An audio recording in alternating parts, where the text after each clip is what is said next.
2025년 6월 30일 월요일입니다. 충무위키 해축팬 416화 시작하도록 하겠습니다. 안녕하세요, 서현석입니다. 네, 안녕하세요, 한효준입니다. 네, 팟캐스트 해축팬은 스포티파이, 팟빵, 네이버 오디오에서 즐기실 수 있습니다. 또 유튜브에서 충무위키 들어오시면은 또 영상과 함께 보실 수가 있습니다. 광고 문의는 하단의 이메일 또는 공식 인스타그램을 통해서 연락 주시면 됩니다. 충무위키는 프리미엄 블루라이트 차단 안경 루크아이와 함께합니다. 또 옵타의 데이터 브랜드 모기업이자 세계 최고 축구 데이터 공급 업체인 스태츠 플랫폼의 국내 공식 협력사 그라운드 빅풋과도 함께합니다. 자, 먼저 이제 오프닝 토크 들어가 봐야 되는데요. 뭐 이번 주에는 좀 경기 얘기들, 오프 시즌이긴 한데 몇 경기들 있어서 간단하게 경기 얘기들 살펴보고 넘어가 보겠습니다.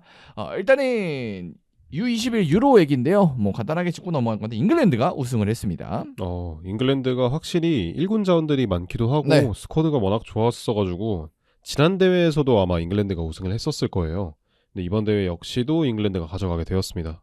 네, 일단은 뭐 잉글랜드에는 뭐 하비 엘리엇, 뭐 대회 MVP 받았던 것 같은데 엘리엇하고 그다음에 엘리엇 앤더슨, 그다음에 뭐 메가티, 리버라멘토 등 이제 프리미어리그에서 진짜 꽤나 이름 들어본 선수들도 많이 나왔습니다. 네, 뭐 베스트 11의 대부분이 네, 거의 그 프리미어리그에서 작년에 뛰었던 선수들이었고 네. 특히 뭐 하비 엘리엇 같은 경우에는 이 나이 때에는 확실히 재능을 보이는 것 같아요. 그래서 뭐 최근에 이적할 수도 있다. 뭐 이런 얘기도 있는데 확실히 좀 많은 팀들의 관심이 좀 모아질 것 같고, 그리고 확실히 잉글랜드가 연령별 대표팀에서는 꾸준히 좀 성적을 내고 있고, 최근에 뭐 A 대표팀도 뭐 성적은 괜찮게 나고 있으니까 뭐 그런 면에 있어서 이제 한때는 잉글랜드 국가대표가 되게 무시를 많이 당했었는데, 그쵸. 그래서 요즘은 좀 밑에부터 올라오고 있다. 뭐 이렇게 정리를 해봐야 될 것 같습니다.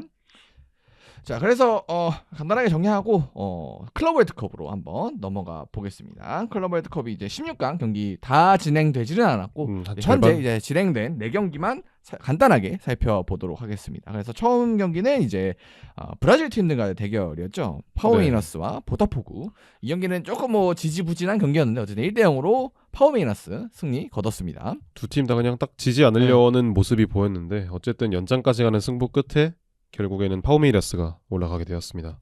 그래서 어쨌든 브라질 팀들의 약진 뭐 지난주에 저희가 짚어드렸는데 어쨌든 그 연장선상으로 한 팀이 이제 8강에 좀 오르게 됐습니다. 그래서 사실 브라질 팀들의 약진을 진정으로 이제 증명하려면 이제 8강에서 어떤 경기력을 보여주냐. 아마 이제 강팀이랑 붙을 것 같은데 그러면 아마 첼시랑 붙거든요. 네. 그래서 그런 면에 있어서 요 경기에서 경기력이 얼마나 나오냐. 솔직히 첼시도 막 엄청 강하진 또 않잖아요. 그쵸. 네. 그래도 챔피언스리그까지 나가는 팀이다 보니까 파우메이라스가 과연 이번 상승세가 어디까지 이어질지를 좀 지켜보면 좋을 것 같습니다. 그렇습니다. 자, 다음 경기는 이제 첼시 벤피카 경기였는데 여기는 진짜 뭐 경기 또 연장을 갔지만 그거 포함해서도 기상이변 뭐 이런 것 때문에 상당히 오래 좀 지연이 됐어요. 이번 클럽 월드컵에 특히 이런 기상 지연으로 인한 연기가 좀 많더라고요. 주변에 뭐 낙뢰가 많이 떨어지나 봐요. 네, 그러다 보니까 이 경기도 거의 한 80분까지 진행이 됐었는데 이후에 1시간 정도 넘게 연기를 했어요. 이러면은 선수들이 어쩔 수 없이 좀 이게 컨디션이 풀릴 수밖에 없잖아요. 집중이 안 되는 상황들이 좀 많을 텐데 이게 이 클럽 월드컵에 이어서 월드컵의 연장선상으로 봤을 때 조금 걱정이 되는 상황이긴 합니다. 사실 뭐 당연히 경기장은 좀 다를 수도 있겠습니다만 월드컵도 상당수 경기가 미국에서 펼쳐지고 뭐 미국의 규정에 따르면 이렇게 뭐 낙뢰나 이런 변수가 있었을 때 30분 지연 기본적으로 들어가기 때문에 그런 부분이 만약에 이제 월드컵 때도 예를 들어 우리나라 경기하고 있는데 0대 0인데 80분에 이렇게 되면은 상당히 좀 곤란할 수가 있거든요. 이게 사실 굉장히 좀 크게 중요한 요소라고 저는 생각이 들긴 하거든요. 이게 예를 들어서 뭐 시험으로 예시를 들어도 4시에 시험 본다 했는데 막 6시에 막 지연돼 갖고 6시에 시험 본다 이런 식으로 얘기를 해버리면 저희 준비하는 저희 입장에서도 좀 긴장이 풀릴 수밖에 없잖아요. 또 쉽지가 않겠죠. 네, 선수들도 당연히 이런 문제가 있을 거고 길게 봤을 때 이 연장선이라는 월드컵의 연장선이라는 부분을 생각을 해보면은 확실히 좀 큰 변수다 이거는. 이게 어떻게 할 수 있는 부분이 아니잖아요, 저희가. 그렇죠. 뭐 기상을 우리가 어떻게 할 수는 없죠. 뭐 동구장에서 축구할 것도 아니고. 그렇죠. 그렇기 때문에 좀 변수가 있을 것 같은데 이거는 또 월드컵 가봐야 될 것 같고 꾸준히 또 미국에서도 경기들이 이제 펼쳐질 거니까 그래서 클럽 월드컵을 통해서 그런 변수를 어떻게 좀 관리를 할 것인가. 근데 사실 뭐 낙뢰를 관리할 수는 없으니까 아마 월드컵 때도 이런 변수는 한 번은 언젠가 있지 않을까. 그렇죠.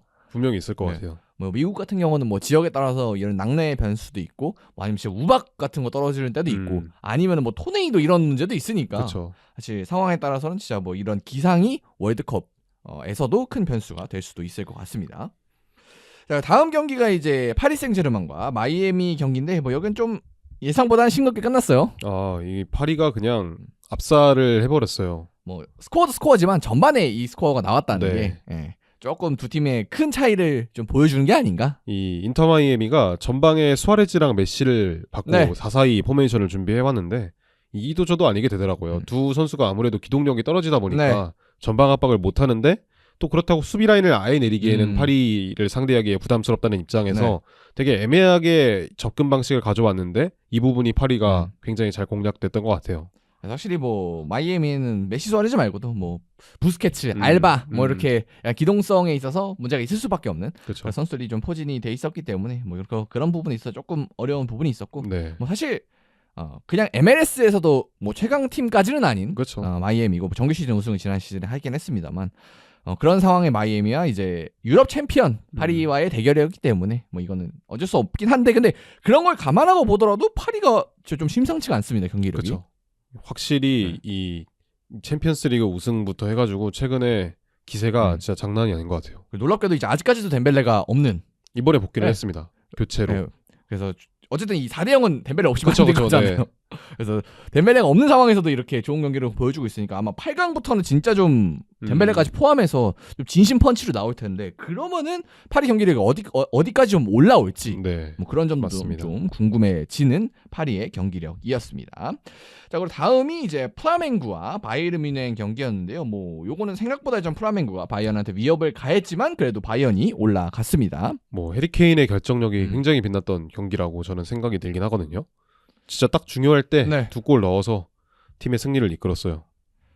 그래서 어쨌든 케인의 힘으로 올라온 바이에른이긴 한데 근데 중간에 좀 부상 변수가 발생을 해가지고 또 이게 부족한 포지션에서 하필 나와가지고 요거는 이제 8강 가면 좀 변수가 될 것 같습니다.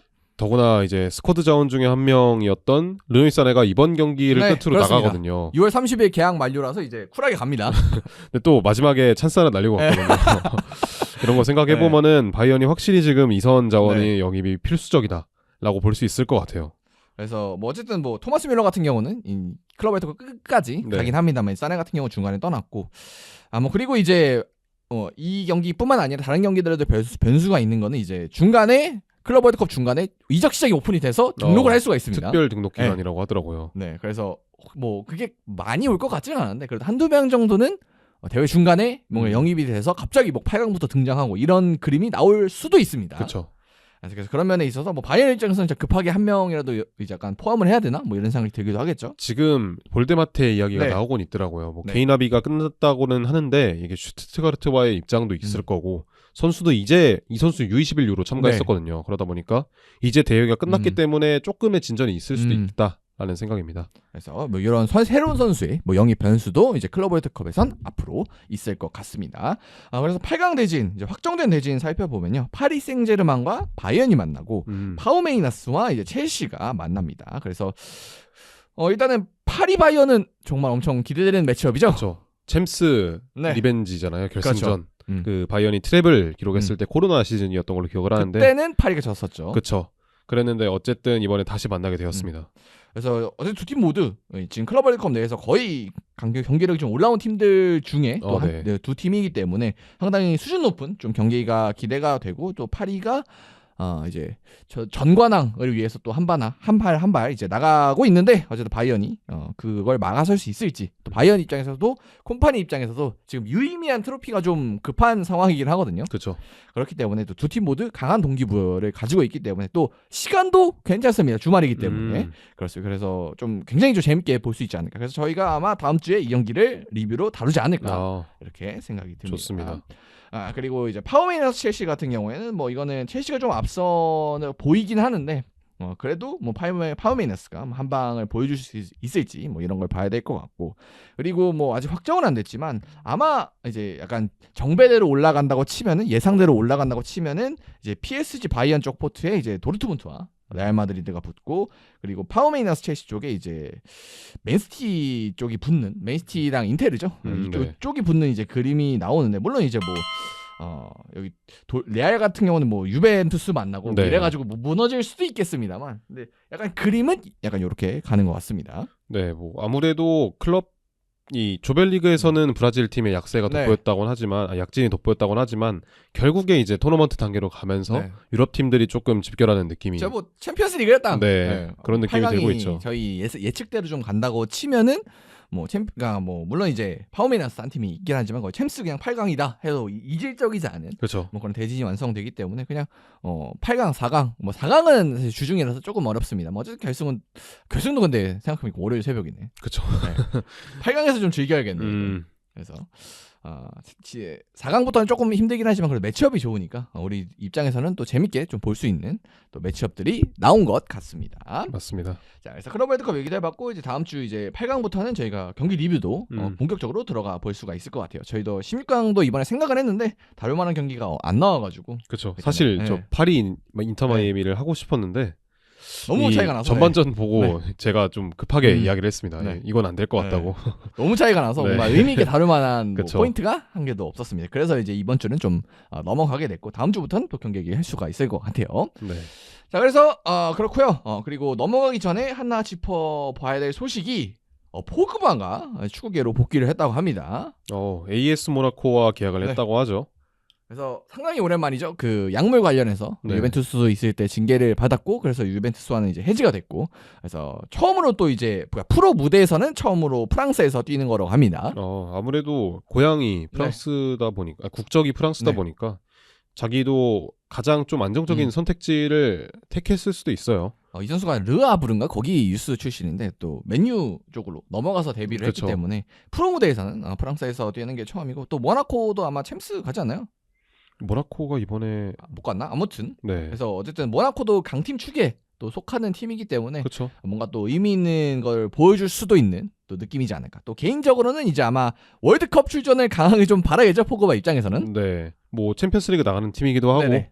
그리고 뭐 최근에 안수파티 이적설도 있잖아요. 그렇죠. 모나코가 어쨌든 전력을 강화하고 있는 상황에서 이 포그바의 영입이 어떻게 보면 도박수가 될 수도 있지만 또 잘만 되면 그렇죠. 뭐 고점은 뭐 그렇죠. 네. 끝이 없는 선수이기 때문에 또 그다음에 나이가 너무 많아서 못 뛰는 선수도 아니고 그렇죠. 뭐 쉬긴 했지만 포그바 정도의 그 클래스만 유지를 한다면은 기본적인 핏과 그런 거를 또 보여줄 수도 있을 것 같은데 근데 중요한 거는 이제 그런 공백기 동안 과연 얼마나 몸 상태를 잘 유지했을지 그리고 경기력을 얼마나 빨리 끌어올릴 수 있을지 뭐 이런 게 좀 변수가 될 것 같고 어쨌든 뭐 챔피언스리그 하면은 포그바의 모습을 볼 수 있어서 좀 기대가 되는 맞습니다. 또 부분도 있겠네요. 네. 그래서 포그바 진짜 재밌는 선수거든요. 여러모로 경기 나오면. 그렇죠. 보는 맛은 있죠, 네. 확실히. 그래서 볼거리가 하나 더 늘어난 유럽 축구가 될 것 같습니다. 자, 그럼 오프닝 토크 여기서 넘기고요. 1부 메인 주제로 한번 넘어가 보도록 하겠습니다. 자, 그래서 1부 첫 번째 메인 주제는 기성용 선수 얘기인데 뭐 유럽 축구 소식은 아니지만 그래도 한국 축구에서 좀 가장 네. 큰 이슈였죠, 최근에 핫한 소식이 떴기 때문에 준비를 해봤습니다. 그래서 뭐 기성용 선수 FC 서울 소속으로 뛰고 있다는 건 뭐 다들 알고 계실 텐데 최근에 이제 포항 이적설이 떴고 이제 가는 게 오피셜로 발표가 됐습니다. 그 유니폼 입은 것도 혹시 나왔나요? 그건 안 나왔습니다. 아직 근데 그건 이제 안 어쨌든 포항 쪽에서도 영입한다는 얘기가 그냥 공식적으로 감독 인터뷰에서도 나왔고 그렇죠. 그리고 기성용 선수도 떠난다는 얘기를 했고 그리고 뭐 FC 서울 구단에서도 기성용 선수가 이제 나간다라는 얘기했기 때문에 그냥 사진만 아직 안 찍었을 뿐이지 그냥 거의 오피셜이다. 성명까지 나왔으면은 네. 뭐 사실 끝났다 봐야죠. 그렇죠. 그래서 어쨌든 기성용 선수 FC 서울과 계약 기간은 이번 시즌까지였습니다. 그래서 이제 이번 시즌 끝나고 은퇴할 수도 있다.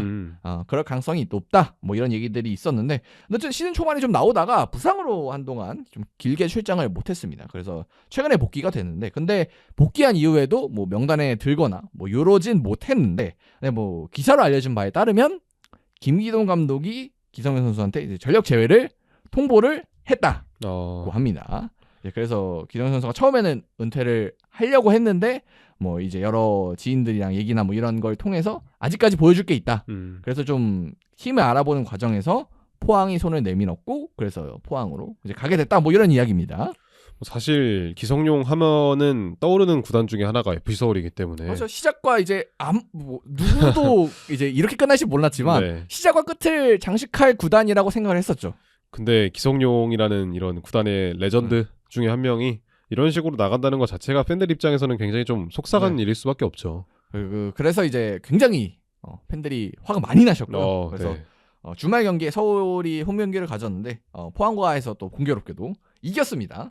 이겼긴 하는데 4대1 좀 크게 이겼더라고요. 그래서 홈에서 한동안 서울이 못 이겼었는데 오랜만에 또 승리를 거뒀는데 승리를 거둔 팀이 뻥망을 당하는 역대급 사건이 또 벌어지기도 했습니다. 근데 이게 하필이면 이겼어요. 또 포항과 상대를 이겨가지고 원래 홈 마지막에서의 홈 마지막 승리가 3월 29일이에요. 네, 진짜 오래됐네요. 그러니까 3달 됐거든요. 네. 이 이후로 지금 처음으로 이긴 거기 때문에 팬들도 살짝 이렇게 말하면 좀 그렇지만 인지 부조화가 오지 않았을까. 한 80분쯤부터는 좋아해야 돼 말아야 돼. 굉장히 오랜만에 이기는 거기 때문에 또 안 즐길 수만은 없거든요. 그렇죠.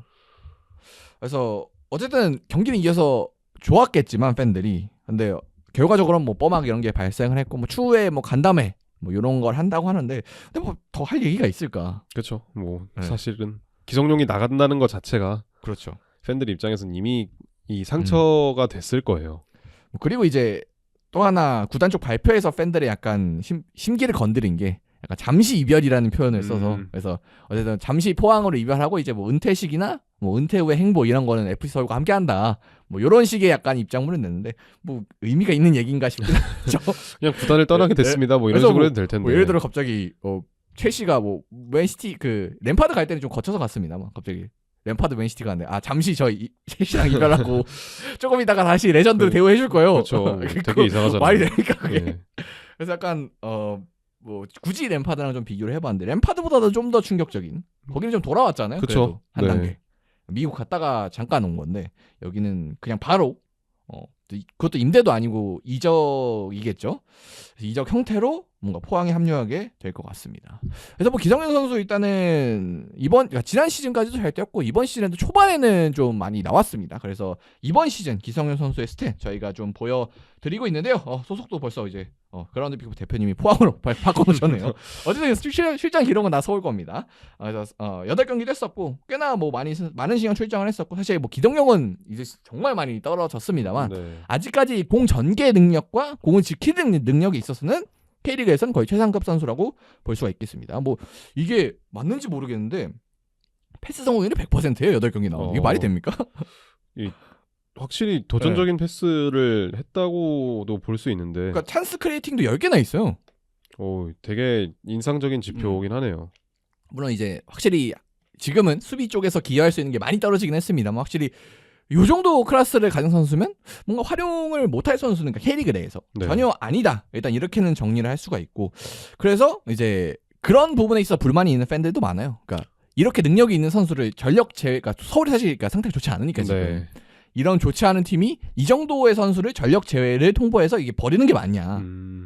근데 아무래도 김기동 감독의 축구라고 한다면 1번이 기동력이라고 저는 생각이 맞죠. 들거든요. 그런 부분에서 아마 김기동 감독이 기성용을 어떻게 보면 안 쓴다고 이야기한 게 이 기동력적인 부분일 것 같기는 해요. 그런데 그럼에도 불구하고 이런 지표를 보여주는 선수를 전 내칠 수는 없다고 생각합니다. 근데 어쨌든 이게 전력 제외이기 때문에 전력 제외란 건 아예 안 쓴다는 얘기 아니에요. 그렇죠. 그러니까 뭐 후반에만 좀 쓸게 뭐 이런 얘기가 아니라 아예 안 쓴다는 얘기인데 그러니까 그런 부분에 있어서 사실 많은 팬분들이 그러니까 김기동이 기성용을 내보낸 거나 이제 마찬가지니까 그다음에 또 성적도 플러스로 좋지 않고 그래서 이제 여러 가지 얘기가 많고 김기동 감독에 대한 서울 팬들의 민심이 좀 많이 좋지 않습니다. 뭐 사실 지금까지 했던 내용을 좀 정리를 해보면은 최근에 보여줬던 경기력 자체가 굉장히 좀 답답하기도 해요. 특히 서울의 문제점 중에 하나가 중원이거든요. 그렇죠. 뭐 삼선의 뎁스가 굉장히 좋지 못합니다. 지금 봤을 때 기성용 선수 제외하고 류재문이나 황도윤, 이승모 정도가 이제 미드필더 자원이고 이제 뭐 정승원을 위해서 내려도 되고 근데 사실 정승원은 프리시즌 때는 3선에 기용했다고 하는데 2선에 뛸 때 더 강점이 있는 선수거든요. 아니면은 사이드백인 최준을 사이드백이 아닌 3선에 기용을 해야 되는데 이 선수들 중에서 사실 좀 이번 시즌에 좋은 모습 보여준다 하는 선수가 저는 황도윤밖에 없다고 생각이 들고 있거든요. 결국에는 이 중원에서 풀어나가는 움직임이 적으니까 계속 공격 루트가 단조로워지고 그런 의미에서 이제 결국에는 서울의 답답했던 공격력이 이어지는 건데 그러니까 이렇게 되니까 또 기성용이 나간다는 게 더 팬분들 입장에서는 이해가 안 되는 부분이 또 있겠네요. 그렇죠. 사실 제가 생각하기로는 그냥 아예 제외시킨다가 아니라 뭐 예를 들어서 조금만 뛴다라고 이야기했으면은 기성용 선수가 남았을 수도 있지 않을까. 저는 분명 남았을 거라고 보거든요. 그러니까 뭐 예를 들어 스쿼드 멤버로 활용한다고 치면은 근데 이렇게 나간다는 것 자체가 어떻게 보면은 아예 플랜에서 네. 배제하겠다라는 식의 이야기를 받았기 때문에 나가는 게 아닐까라는 생각이 조금의 개인적인 네. 의견이지만 들긴 하거든요.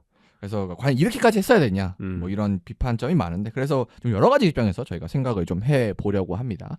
그래서 일단 처음에는 기성용 선수 입장에서 보면은 사실 이런 선택을 하는 게 뭐 어찌 보면 당연하다? 맞는 선택이긴 하죠 선수 입장에선. 선수 입장에서는 뭐 어쩔 수 없는 네. 선택이라고 저는 생각을 해요.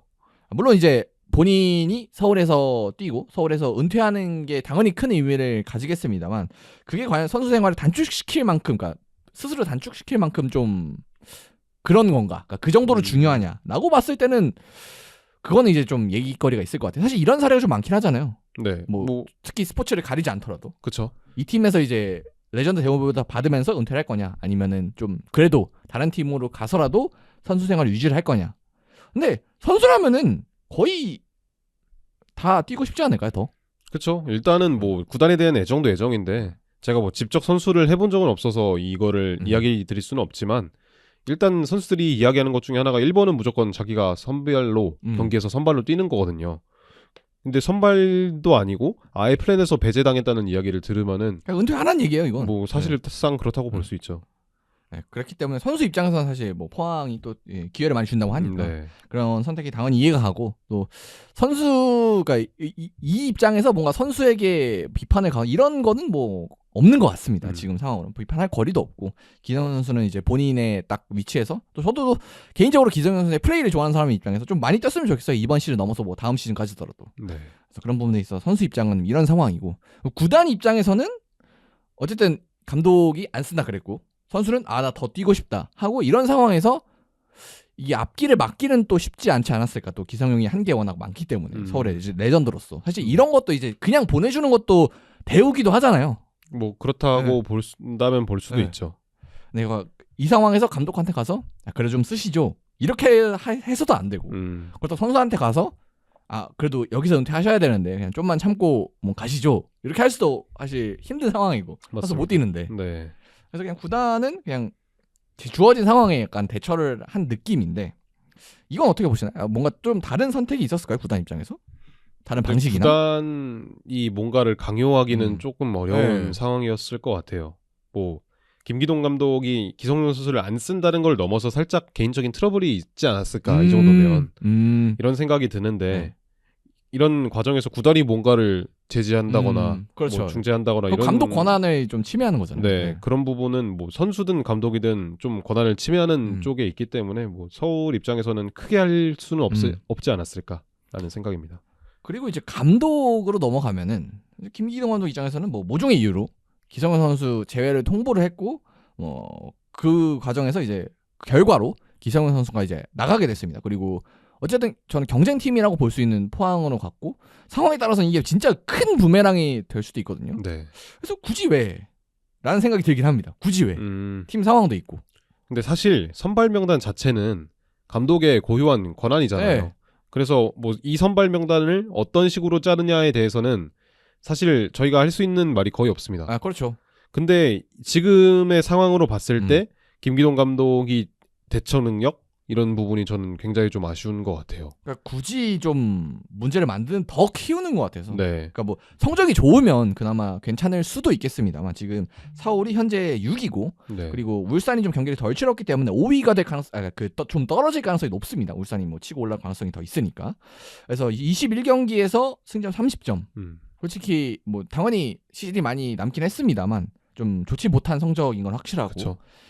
그리고 서울의 이제 목표를 생각해 봤을 때는 뭐 아시아 챔피언스리그 이상을 노려야 되는 팀이잖아요. 뭐 상위 스플릿은 당연한 거고 그 이상을 봐야 되는 팀인데 지금의 김기동 감독의 활약은 그 기대치에 한참 못 미치고 경기력 자체도 저는 생각보다 너무 별로라고 생각이 들거든요.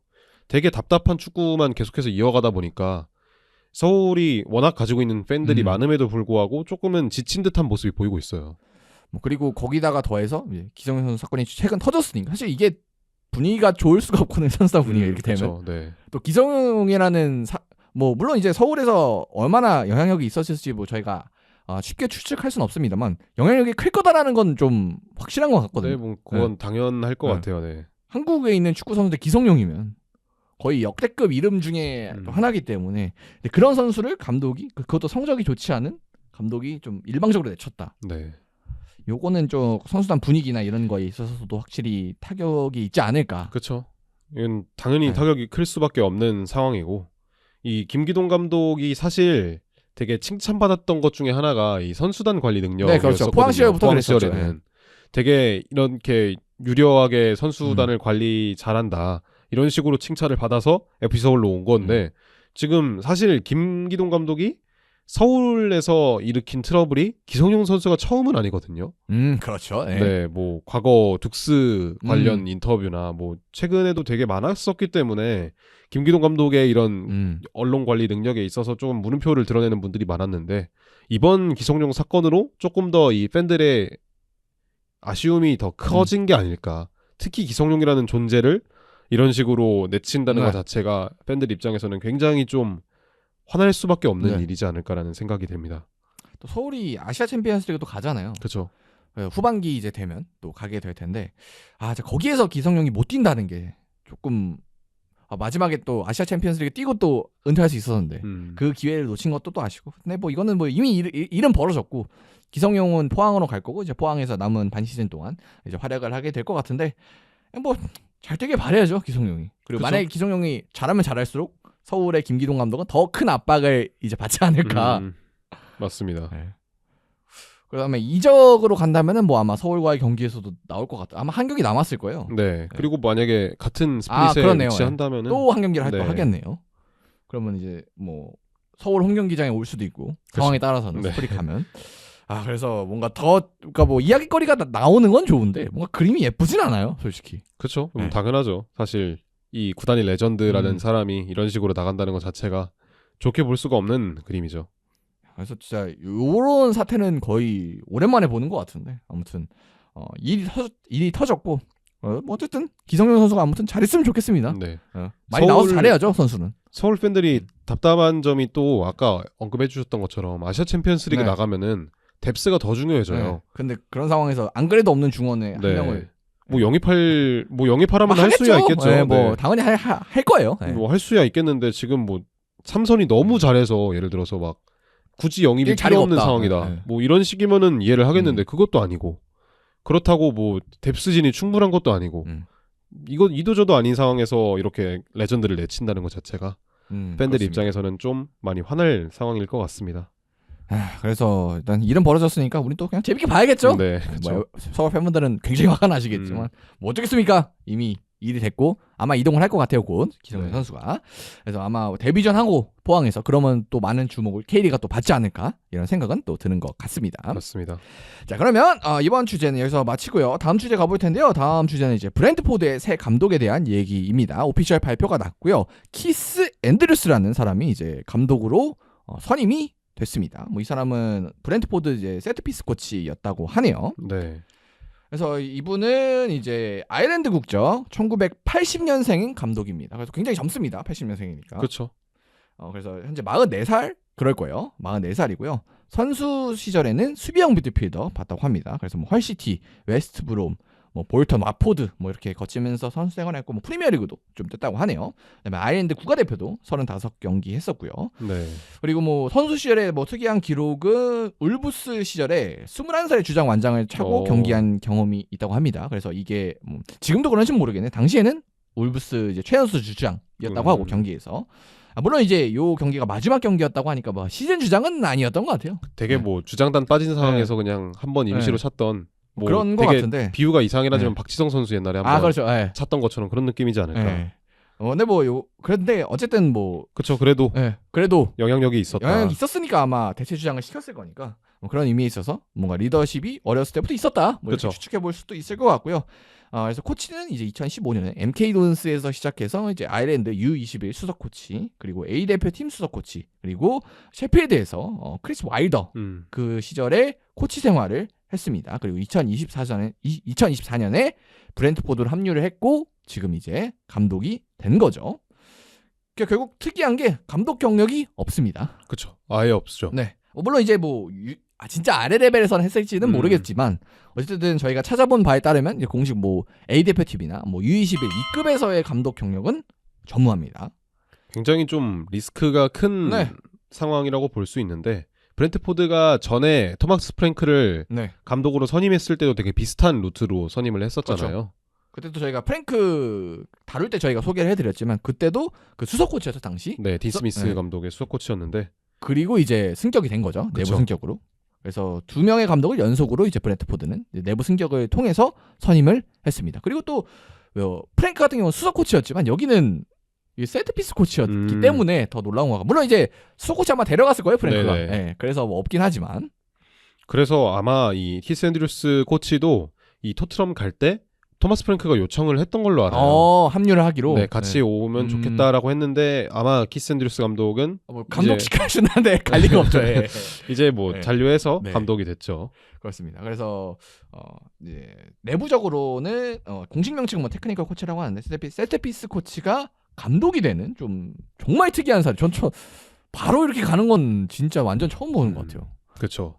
그래서 정말 특이한 사례가 발생을 하게 됐습니다. 그래서 뭐 어쨌든 세트피스 코치였으니까 뭐 저희가 감독을 안 했으니까 뭐 감독 네. 전술이 어떤지 이런 건 알 수가 없고 그래서 세트피스 코치였으니까 세트피스에 대해서 좀 살펴볼 텐데요. 이제 지난 시즌 브렌트포드의 세트피스 좀 스탯을 보겠습니다. 그래서 지금 공격 쪽 스탯이고요. 브렌트포드가 세트피스 상황 XG 21.55를 기록을 하면서 리그 최상단에 위치를 해 있습니다. 뭐 브렌트포드의 세트피스가 강하다는 거는 뭐 워낙 잘 네. 알고 계실 테니까 굉장히 XG가 높고 뭐 득점은 이에 비해서는 약간 낮긴 했지만 프리미어리그에서도 확실히 최상위권의 이런 세트피스를 가지고 있다는 부분을 알 수 있습니다. 그래서 뭐 브렌트포드 그러니까 팀 자체가 굉장히 오래전부터 세트피스로 좀 주목을 받았던 팀이기 때문에 어쨌든 그런 상황이셔서 요 코치 시절에 앤드류스가 세트피스도 이제 잘 만들었다까지는 저희가 알 수 있을 것 같고요. 또 두 번째로 놀라운 사실 중에 하나는 뭐 또 보여드릴 거지만 공격뿐만 아니라 이제 수비에 있어서도 브렌트포드는 굉장히 놀라운 세트피스에서의 성과를 거뒀습니다. 그래서 스탯이 지금 나오고 있지만 세트피스 실점이 이제 3실점으로 최소 실점입니다. 이게 사실 득점만큼 중요한 게 이 그렇죠. 수비잖아요. 네. 아스날이 이런 부분에 있어서 되게 아쉬웠어요. 지난 시즌. 맞아요. 아스날이 이제 세트피스 득점 기록에 있어서는 좀 상위권에 위치를 해 있는데 수비를 보니까 뭐 어디냐? 없네요. 없어요. 네. 아마 최하위권일 겁니다. 그 정도로 굉장히 세트피스에 있어서 수비 부분에 있어서는 네. 굉장히 좀 아쉬웠던 능력이었는데 브렌트포드 같은 경우에는 이 공격이나 수비 모두 상위권에 위치하고 있는 부분을 확인할 수 있습니다. 그래서 뭐 일단은 브렌트포드는 뭐 아스톤빌라와 함께 공수 모두 세트피스에서 뛰어난 팀이었고 뭐 이걸 만든 게 이제 지금 감독으로 선임된 이제 앤드류스 당시 세트피스 코치였다. 네. 뭐 이렇게 볼 수가 있겠습니다. 그리고 또 하나 제가 프리미어리그 공홈에서 찾은 인상적인 기록은 브렌트포드가 지난 시즌에 이제 킥오프 후 이제 40초 이내 득점이 3개나 된다고 해요. 맞아요. 이게 되게 아마 거의 연달아서 나온 네. 그런 기록일 거예요. 3경기에서 나왔는데 거의 좀 붙어 있어요, 그게. 네. 그래갖고 굉장히 좀 주목을 받았던 기록 중에 하나였는데 확실히 이런 부분도 이 키스 앤드류스 코치 이제는 감독인 키스 앤드류스의 영향에서 나왔다라는 부분을 좀 확인할 수 있을 것 같아요. 그러니까 요즘은 사실 킥오프도 굉장히 신경 써서 하는 게 많잖아요. 네. 특정 패턴이 존재하기도 하고 뭐 그리고 저희가 저번에도 짚어드렸지만 스로인 상황도 이제 세트피스로 다루기 때문에 그렇죠. 이렇게 물론 이제 감독이 세트피스를 직접 다 하진 않겠지만 그래도 이렇게 세트피스에 대한 이해도가 높은 사람이 감독이 됐다는 건 확실히 다음 시즌에도 브렌트포드가 세트피스에 있어서는 강점을 보일 것이다 라는 건 좀 쉽게 예측을 할 수가 있을 것 같습니다. 맞습니다. 그래서 이런 쪽에 강점은 있는 감독이고 근데 다만 다른 전술적 부분 혹은 뭐 선수 관리 뭐 이런 부분에 있어서는 우리가 알 수 있는 방법이 없다. 뭐 당연히 뭐 인터뷰 보니까 뭐 좋다 뭐 이런 얘기를 많이 해줬는데 사실 그거를 우리가 의미 있게 받아들이기 좀 어려울 것 같아 지금 상황에서. 그렇죠. 사실은 뭐 어떻게 될지 아무것도 모르는 네, 상황이다 진짜 보니까 우리가 알 수가 없어요 이건. 이 감독이 뭐 백스리를 쓰는지 백프로 쓰는지 그것도 알 수 있는 몰라요. 게 네. 아무것도 없잖아요. 네. 그러다 보니까 브렌트포드 입장에서는 굉장히 좀 리스크가 큰 네. 선임이 될 수도 있는데 브렌트포드의 리스크가 큰 부분이 이 부분만이 아니잖아요. 또. 네, 그렇죠. 좀 변화가 좀 이번 시즌에 일단 많죠. 뭐 감독은 뭐 일단 저희가 계속 설명을 드렸듯이 프랭크가 오랫동안 했는데 네. 키스 앤드류스는 정말 변수가 많은 그런 감독이 선임이 됐고 그리고 일단 골키퍼도 교체가 됐습니다. 그 플래컨 떠났습니다. 분데스리가로. 그리고 이제 켈러 영입이 됐죠. 뭐 이 영입은 굉장히 저는 좋다고 생각이 들어요. 뭐 켈러가 플레이컷만큼의 발미스를 가졌진 않지만 네. 선방 부분에 있어서는 지난 시즌 사실 유럽 정상급이라고 봐도 될 정도로 좋은 활약을 보여줬었기 때문에 서브 골키퍼긴 하지만 이미 프리미어리그에서 검증을 받은 자원이죠. 네. 뭐 사실 알리송이 아니었으면은 지난 시즌 쭉 리버풀의 네. 주전 자리를 먹어도 될 정도의 활약을 보여줬었던 켈러이기 때문에 이 영입 자체는 괜찮아요. 근데 이제 지난 시즌에 에이스 역할을 했었던 브라이언 음베모, 네. 브라이언 음베모가 결국에는 이번 시즌 끝나고 나갈 가능성이 높아 보이죠. 네. 그리고 이제 뇌르구르도 뭐 갈 것 같죠? 네, 뭐 지금 상황을 보면 사실상 확정이 네. 된 것 같아요. 그래서 좀 주축이 되는 두 선수가 이제 떠나고 뭐 위사 얘기도 좀 있고 하여튼 뭐 여러 가지 지금 영입 제한이 들어오고 있는 상황에서 스쿼드 변화가 좀 불가피해 보이는데 이런 상황에서 이제 감독까지 바뀌기 때문에 좀 더 이제 변수가 늘어났다. 사실 선수가 떠나는 건 브렌트포드한테 좀 익숙하긴 해요. 근데 이제 그쵸. 거기다가 이제 감독까지 같이 바뀌었기 때문에 좀 변수가 큰 상황이다. 뭐 이렇게 볼 수가 있겠습니다. 그래서 정말 다음 시즌은 브렌트포드가 지금 시즌까지 잔류를 잘 해왔지만 강등 위기를 맞는다면 아마 다음 시즌이 되지 않을까 그런 생각까지 드는 것 같습니다. 아무래도 거의 대부분의 선수들이 주축을 잃었던 선수들이 네. 나가기 때문에 팀의 판을 아예 새로 짜야 되는 네. 상황이잖아요. 그렇기 때문에 이제 브렌트포드 입장에서는 굉장히 좀 촉박할 수도 있다. 시즌 초반에 만약에 분위기를 잡지 못한다면 굉장히 좀 힘들게 시즌을 굴러갈 수도 있겠다라는 생각이 드는 것 같습니다. 뭐 그래도 일단 지난 시즌에 10위를 한 선수들이 그래도 남아있는 선수들은 남아있을 거니까 남아있고 그리고 뭐 어쨌든 켈러와라는 정말 좋은 키퍼가 영입이 됐고 그리고 이 팀이 선수를 떠나보내고 데려온 데 있어서는 지난 몇 년도간 쌓아온 그런 결과들이 있거든요. 그래서 안 좋은 선수를 막 데려올 것 같지는 않아요. 그렇죠. 네, 만약에 이제 뭐 당연히 이제 은베모도 그렇고 뭐 네르골은 조금 싸긴 합니다만 은베모가 많은 이적료를 챙기고 떠날 것 같기 때문에 지금 상황을 보면은 네. 그래서 선수 영입은 뭐 큰 걱정은 안 되는데 근데 이제 그런 선수들과 이제 감독과의 조화가 얼마나 이루어지냐 요게 좀 많은 변수일 것 같고 그리고 만약에 이제 브렌트포드가 다음 시즌에 일정 이상 성과를 거둔다면은 정말 이 브렌트포드라는 구단의 좀 가치가 많이 상승되는 또 시즌이 되지 않을까. 일단 1번 목표는 당연하겠지만 잔류겠죠, 예. 잔류일 것 같아요. 저는 이 키스 앤드류스가 어떤 모습을 보일지는 모르겠지만 되게 헤드 코치 같은 느낌으로 할 것 같아요.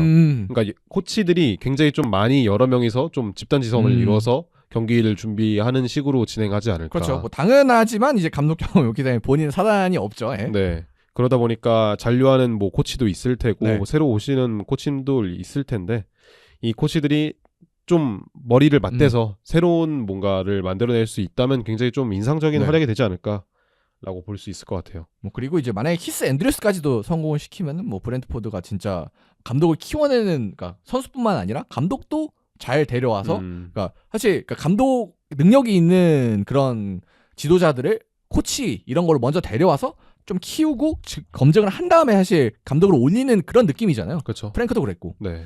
그렇기 때문에 이런 시스템이 만약에 갖춰진다면 뭔가 코치도 키워낼 수 있다. 그러니까 감독도 키워낼 수 있다. 본인 이제 구단에서 뭐 이런 느낌의 구단. 그다음에 뭔가 좀 다른 구단의 방향, 그러니까 구단의 시스템으로 진짜 굴러가는 게 증명이 되는 거니까. 네. 선수가 떠나건 감독이 떠나건 우리는 문제 없다. 이런 뭔가 믿음을 팬들이나 아니면 뭐 투자자들에게도 좀 심어줄 수 있을 것 같습니다. 되게 영향력이 큰 감독들이 이런 식으로 많이 하잖아요. 코치에서 네. 감독으로 감독으로 바뀌는 뭐 예를 들어서 펩도, 뭐 아르테타나, 마레스카나, 후안마리오 이런 많이 키워냈죠. 네. 감독들이 있을 거고 뭐 아스날도 최근에 코치 중에 한 명이 파르마 감독으로 아 맞아요. 갔어요. 떠났죠. 예. 쿠에스타 코치가 이제 파르마 감독으로 갔었는데 이런 식이 아닌 이 구단에서 다른 팀으로 나갔는데 기존에 있던 코치들을 승격시키는 좀 독특한 방법이 과연 통할 수 있을지 좀 주목해보면 좋을 것 같습니다. 그래서 뭐 당연히 브렌트포드는 뭐 클럽 월드컵 같은 건 안 나가니까 이제 8월쯤 이제 프리시즌 되면은 우리가 이 감독이 어떤 축구를 구사하는지 볼 수 있을 것 같아요. 진짜 궁금해요. 그렇죠. 네. 진짜 아예 아무것도 정보가 모르니까. 없는 감독이기 때문에 또 세트피스는 얼마나 또 신경을 써서 할지 뭐 뭐 그런 부분도 굉장히 궁금하니까 기대가 되고 그리고 감독이 되는 약간 새로운 루트가 또 생긴 것 같아서 재밌는 것 같아요. 아 맞습니다. 그러니까 내부 그러니까 코치 뭐 당연히 수석 코치가 감독되고 뭐 이런 사례는 있었습니다만 세트피스 코치는 이게 좀 처음이라 그러니까 일반 코치도 뭐 아스날에서 뭐 그분도 네. 그냥 수코는 아니었잖아요. 그렇죠. 네. 그래서 그래서 수석 코치긴 했어요. 아, 쿠에스타도 그래요? 아. 되게 아스날이 수석 코치가 많은데 그 수석 코치 중에 한 명이긴 네. 했습니다. 네. 어쨌든 코치도 바로 감독이 될 수 있다. 그리고 꼭 이제 전술적인 부분을 다루지 않더라도 세트피스 코치, 그러니까 조금 곁가지에 있어도 감독이 네. 될 수 있는 기회가 있다. 뭐 이런 느낌은 또 있는 것 같습니다. 물론 이제 이 감독 같은 경우는 선수 생활도 굉장히 잘 해온 감독이고 당연히 이제 코칭 라이센스도 있을 테니까 뭐 그런 건 있겠지만 어쨌든 새로운 루트를 통해 새로운 스타일의 감독이 등장했기 때문에 다음 시즌에도 우리가 또 브렌트포드를 좀 의미 있게 지켜볼 만한 이유가 맞습니다. 하나 확실히 생겼습니다. 그래서 굉장히 기대가 되고 다음 시즌에 브렌트포드도 좀 주의 깊게 우리가 봐야 될 것 같습니다. 자, 그러면 1부는 여기까지고요. 2부로 한번 넘어가 보도록 하겠습니다. 2부에서는 저희가 영입 예정인 거의 이제 준 오피셜급인 선수들로 여러 선수들 준비를 했고요. 그래서 그 선수들 이제 이적을 하면 어떻게 될지 네. 오피셜 나는 선수도 있고요. 그래서 여러 선수들 좀 살펴보는 시간 2부에 가져보도록 하겠습니다.